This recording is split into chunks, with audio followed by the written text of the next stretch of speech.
Hello students, welcome to your classes. ये एक reasoning का क्वेश्चन है, यूपीएससी सीसेट 2022 में आया था इसी साल। ठीक है, इसमें है कि एक बिल है 1840 रुपये का, ठीक है, जिसकी पेमेंट की गई है 50 नोट देकर। टोटल 50 नोट दिए गए हैं, उसके अंदर 10 का नोट भी है, 20 का नोट भी है, 50 का नोट भी है। मतलब टोटल नंबर ऑफ़ नोट्स 50 हैं, डिनोमिनेशन 10 है, 20 है और 50 है, और टोटल अमाउंट है 1840 रुपये। ठीक है, इसके बाद नीचे 3 कॉम्बिनेशन दिए हुए हैं और बताना है कौन सा कॉम्बिनेशन गलत है। So let's see.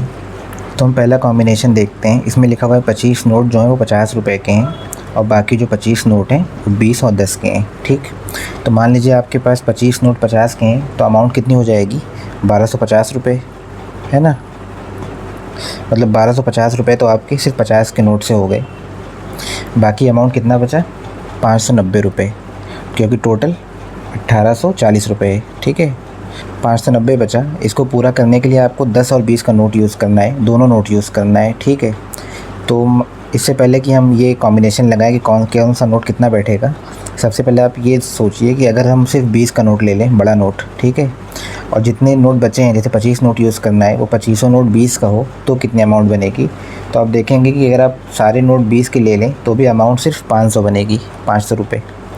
ठीक है, इसका क्या मतलब हुआ? इसका मतलब ये कॉम्बिनेशन पॉसिबल ही नहीं है, क्योंकि जब हमने 20 का नोट ले लिया जो बड़ा नोट था सारे के सारे, तो भी पूरी अमाउंट नहीं हो पा रही है 1840। इसका मतलब अगर हम 10 का नोट लेंगे तो ये अमाउंट और कम हो जाएगी, 500 भी नहीं पहुंचेगी।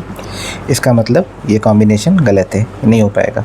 सेम लॉजिक दूसरा हम कॉम्बिनेशन चेक करेंगे। इसमें लिखा हुआ है 35 नोट्स हैं 20 रुपीज़ के, बाकी 50 और 10 के। तो अगर आप 35 नोट लेंगे 20 रुपये के, तो टोटल अमाउंट कितनी हो जाएगी? 700 रुपये, है ना। 700 रुपये सिर्फ 20 के नोट से हो गए हैं। बाकी अमाउंट कितना बचा जो आपको अभी करना है? 1140, है ना। ये 1140 करने के लिए आपको 50 का नोट और 10 का नोट यूज़ करना है, और आपके पास नोट कितने बचे हैं? 15। उस 15 नोट में फिर से सेम लॉजिक हम लगाएंगे। मान लीजिए सारे के सारे नोट 50 के ही होते, तो कितने रुपये पहुँचता आपके पास? 750 रुपये, है ना। और यहाँ आपको पहुँचाना कितना था? 1140। मतलब ये भी कॉम्बिनेशन पॉसिबल नहीं है, क्योंकि हमने बड़ा नोट ले लिया तो नहीं पहुँचा। अगर हम 10 का नोट भी ले लेते तो ये अमाउंट और कम रह जाती। इसका क्या मतलब हुआ कि सेकंड कॉम्बिनेशन भी पॉसिबल नहीं है। सेम लॉजिक से हम तीसरा कॉम्बिनेशन भी चेक कर लेंगे।